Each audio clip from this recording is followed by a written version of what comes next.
साऱ्या गावात चेष्टेचा विषय बनलाय माझा नरहरी. जन्मतःच तुझ्या मुखातून ओंकाराचा जाप ऐकून साऱ्यांनाच तुझं गोड कौतुक वाटलं होतं.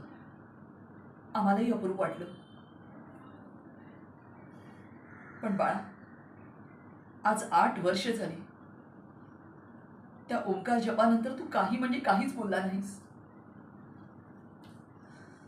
तुझ्या मुखातून माते हा शब्द ऐकण्यासाठी माझे कान आणि मन तरसत आहे. आई असूनही मला अपुरं वाटत आहे.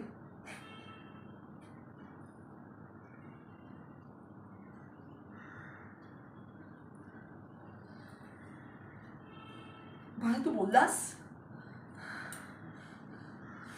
माझे मागच्या जन्मीचे ऋण फेडलेस. काय?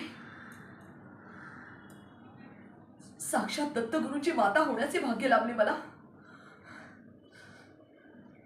आता मी अख्ख्या गावाला ओढून ओढून सांगेन, तुला वाचा आली. माझा पुत्र दुसरा तिसरा कोणी नसून साक्षात दत्तगुरूंचा अंश आहे. ऐका हो ऐका.